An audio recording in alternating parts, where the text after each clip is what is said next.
Good evening, Cane Creek. I'm going to be reading to you from Mr. Popper's Penguins, Chapter 5, The Trouble with the Penguin. The next day was quite eventful at 432 Profound Avenue. First, there was the serviceman, then the policeman, then the trouble about the license. Captain Cook was in the children's room, watching Jane and Bill put together a jigsaw puzzle on the floor. He was very good about not disturbing the pieces after Bill had spanked him for eating one. He did not hear the refrigerator serviceman come to the back door. Mrs. Popper had gone to market for canned shrimps for the Penguin, so that Mr. Popper was alone in the kitchen to explain to the serviceman that what he wanted done to the refrigerator.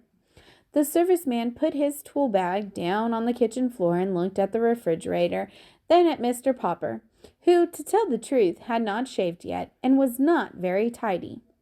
"Mister," he said, "you don't need no ventilating holes in that there door." "It's my icebox, and I want some holes bored in the door," said Mr. Popper. They argued about it for quite a while.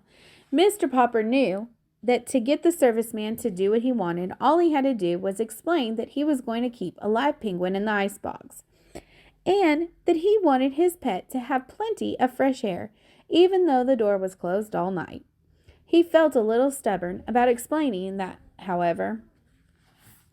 He didn't want to discuss Captain Cook with his unsympathetic serviceman, who was already staring at Mr. Popper as if he thought Mr. Popper was not quite right in the head. "Come on, do what I said," said Mr. Popper. "I'm paying you for it." "With what?" asked the serviceman. Mr. Popper gave him a $5 bill. It made him a little sad to think about how many beans it would have bought Mrs. Popper and the children. The serviceman examined the bill carefully, as if he didn't trust Mr. Popper too much. But at last he put it in his pocket and took the drill from his tool bag and made 5 small holes in a neat pattern on the refrigerator door.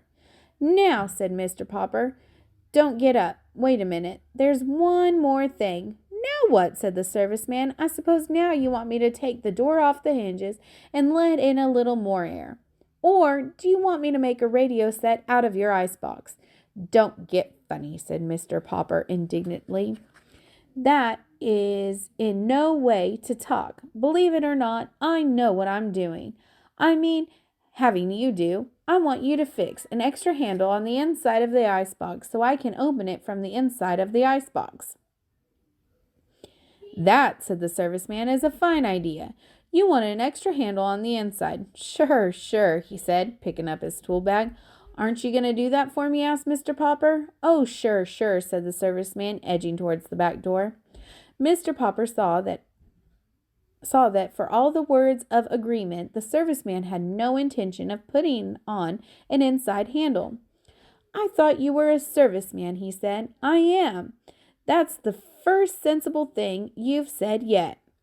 You're a fine kind of serviceman if you don't even know how to put an extra handle on the inside of an icebox door." "Oh, I don't I?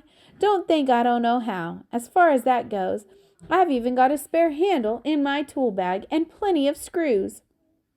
You needn't think I don't know how to do it if I wanted to." Mr. Popper silently reached into his pocket and gave the serviceman his last $5 bill.